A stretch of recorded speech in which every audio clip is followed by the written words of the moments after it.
एक्सना जाय फरायसालि सावनायनि जायनाखि एक्सन बिनि नेचारा नायोब्ला बे मावबादिनि मोनसे नेचार बे साधारन मानसिया बिदि खालामनो हाया। दा गथे बे गिलु-बालु माबा थासारिया जोंखौ सोमोनांदों, गिख्रंहावदों।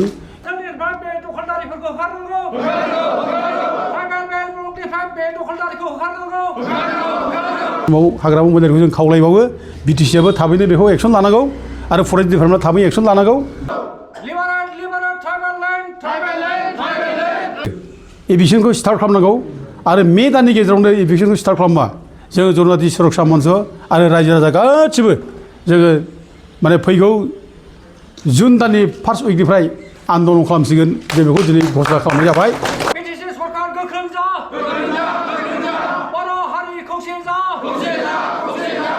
मे बेयाव जोङो बड'लेण्ड जनजाति सुरक्षा मन्चनि हांख्रायनायाव जोंजों लोगोसे दंफायो गाहाय नेतारि जयन्त बर' ओमफ्राय जोंनि एडभाइजार आरो जेसेबां बे क'क्राझारनि खाथि खाला गामिनि गावबुराफोर ओमफ्राय बिटिसि एरियानि गावबुरा दैदेनगिरिफोर ओमफ्राय गोबां माइनो गोनां बेक्तिफोर बिसोरखौ लानानै जों दिनै मेल लिंनाय जाबाय।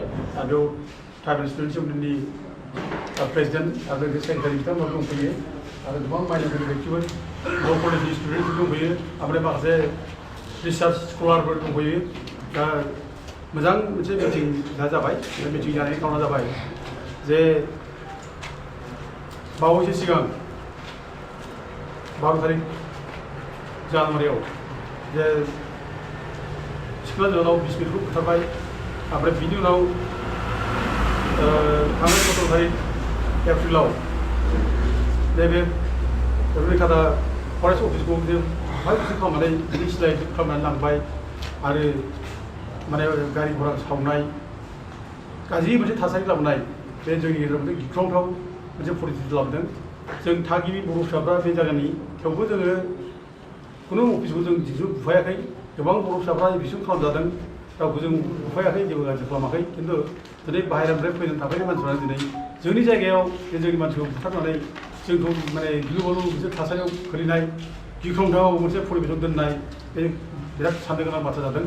आरो लोगोसे जायनाखि माने फरेस्टनि जायनाखि अफिस सावनाय बेफोर गिलु-बालु मोनसे थासारि जाय माने एक्सना जाय फरेस्ट अफिस सावनायनि जायनाखि एक्सन बिनि नेचारा नायोब्ला बे मावबादिनि मोनसे नेचार बे साधारन मानसिया बिदि खालामनो हाया।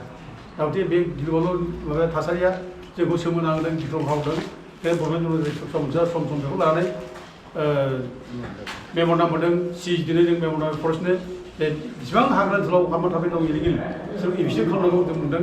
आरो जों मिथिगौ दा हाग्रा ओनसोलाव बिहार, बेंगल, झारखन्डनिफ्राय हाबना थाफैदों गोबाङानो जायफ्रा बे जायगानि भाषाबो रोङा, बे जायगानि भाषाजों मिलाया। दा गथे बिसोरबायदि मानसिखौ हमनानै दिहुननांगौ आरो बिसोरबायदि थानायनि थाखायनो दिनै बे जायगानि असे थागिबि सावथालफोर जोंजों गोरोबना थाग्रा, बर' फिसाजों गोरोबना थाग्रा खुनु जोंहा बिसोर जाय सत्तु गैया, बिसोरहा जों सत्तु गैया।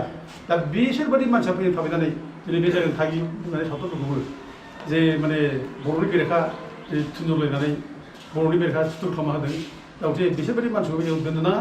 गथे बे हाग्रा ओनसोलनिफ्राय बिसोरखौ जों होखाराब्ला बे जायगायाव थाबाय थायोब्ला बिसोरो जोंनि भबिष्यतआ खोमसि जागोन, गिथाव जागोन। बेखायनो हाग्रा ओनसोलाव जेसेबां माने इलिगेल बाहेरानिफ्राय फैनानै थाफैनाय दं आरो हाग्राखौ अकुपाय खालामनानै दं बिसोरखौ होखारनांगौ। जेनेबा बे बाथ्राखौ जों दाबि खालामदों।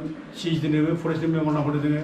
ओमफ्राय जों बेखौ डिसिनावबो मेम'रेन्डाम होदों, चिरां डिसि, क'क्राझार डिसि आरो लोगोसे बिटिसिआवबो जोङो हाग्रामा महिलारिनो जोङो मेम'रेन्डाम होनाय जाबाय। दा अदेबानि बिथांमोनहा दाखालि समाव मोनसे कड अफ कन्डाक्टनि आन्दाराव थानायखाय एक्सन लानोथ' उसुबिदा जादों जानो हागौ। दा कड अफ कन्डाक्ट बायबाय जेला दा बे समाव हाग्रामा महिलारिखौ जों खावलायबावो बिटिसिआबो थाबैनो बेखौ एक्सन लानांगौ आरो फरेस्ट डिपार्टमेन्टआ थाबै एक्सन लानांगौ। जों बेखौ दाबि खालामो आरो बेनोसै टाइमा जोंहा। आरो बे टाइमाव हायाब्ला जों खुनु हानाय नंला, जों बेखौ साननानै लायो। आरो जोंहा आयेनानो जोंनि लोगोआव दंखायो जिहेतु बे फरेस्ट राइट्स एक्टनि जानाय आयेन माने 2006नि बे 2006नि आयेन बायदि इसेबां इलिगेल भाबै हाबनानै दं बाहेरनिफ्राय हाबनानै थांनाय बिसोरखौ होखारजोबनांगौ आरो बिसोरखौ जों दोननाङा। आरो गुबुन जायगानि ट्राइबेलनिफ्राय गुबुन जाथिफोर जायगा दं हाग्रायाव बिसोरो 3 जेनेरेसन थानाय जानांगौ। मोनसे जेनेरेसनाव 1550 खरि अब्ला 75 बोसोर जायो। 75 बोसोरबा 1930आव बे जायगायाव थानाय जानांगौ गुबुन जाथिफ्रा। दा ओंखायनो 1930आव बिसोर गैयाब्ला होखारनांगौ जों बाथ्राखौ दाबि खालामदों। आरो लोगोसे जोंनि जायगानि बर' फिसाफोर दं हाग्रा ओनसोलाव थानाय दा बिसोरबो जाहाथे आलाय सिलाय जाया जायफ्रा फरेस्ट राइट्सनि माने आयेननि बाहेरायावसो जाहाथे थानायफ्रा जाहाथे बिसोरखौ जों मोजाङैनो दोनफिननायनि बेबस्था खालामनो हायो जों बेखौ सावरायलायदों दिनै मिथियाव मोजाङैनो ओमफ्राय दिनै मिथियाव जों सावरायनाय जाबाय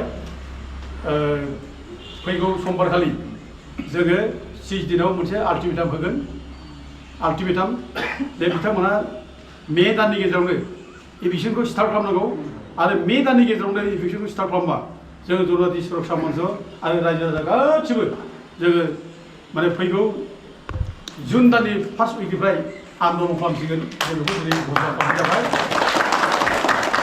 आरो बेखौ प्रस्ताब लानाय जाबाय आरो जों खुनु दिन फासयनाय नङा जोङो राजनितिनि खुनु गोहोमखौ जों माने सिन्था खालामनाय नङा जोंनो न्याय नांगौ आरो बर' जाथिया थांना थानांगोन जों बे जायगानि थागिबि फिसा जेरै गुबुन जायगानिफ्राय मानसिफ्रा फैयै फैयै जेरै जोंनि सायाव अत्याचार खालामनाय जोंखौ नाख्रेबनाय जोंखौ सिगिस' खालामनाय जोंखौ गिग्लुंनाय जोंखौ खालामबाय हा हु सेनाय बायदिसिना जाबाय दा गथिखे जों दिनै जोंनि भबिसतखौ लानानै जों दिनै जाथिनि उद्धारनि थाखाय जों दानि खामानि मावनो ओंखारदों जों रायजो राजाखौ बयखौबो खावलायहरो जाहाथे जोंनि फैगौ धर्ना हाबाफारिफ्राव जों जुन मासाव जिथु सप्ताहै जों धर्ना हाबाफारि लागोन बे धर्ना हाबाफारियाव जाहाथे रायजो राजाफोरा बयबो जोंखौ सापर्ट खालामो जों बयबो खावलायहरो आरो गेजेर गेजेर जों रायजो राजाफोरजों मोनसे मिटिं दिनो थाखाय जों दिनै मोनसे डिसिसन लाबाय जे माने जेसेबां बर'नि आफाद दं जातीय आफाद माहारियारि आफाद बे माहारियारि आफादजों जोङो रायज्लायगोन बेखौ जों डिसिसन लाबाय जे नै फरायसा आफाद दङ बर' साहित्य सभा दङ बर' समाज दङ आबोब दङ ओमफ्राय गुबुन गुबुन भलन्टियार फर्स आफाद बेफोरनि आफादजों रायज्लायनायनि मोनसे थांखि लाबाय आरो जों बयखौबो लिंहरनानै रायज्लायगोन जाहाथे जों जाथिनि बे अलखद टाइमाव जाथिनि बे माने खैफोद टाइमाव जाहाथे बयबो ज' जायो खौसे जायो आरो खौसे जाहाथे बयबो आवाज होयो खौसे जाहाथे बयबो मावलाङो जों बेखौनो दिनैनिफ्राय जोङो ज' जानायनि बाथ्राखौ लानानै जों सावरायगोन आं बेखौ दिनै बे प्रेस मिटनि गेजेरजों बयबो मिथिनाय जाबाय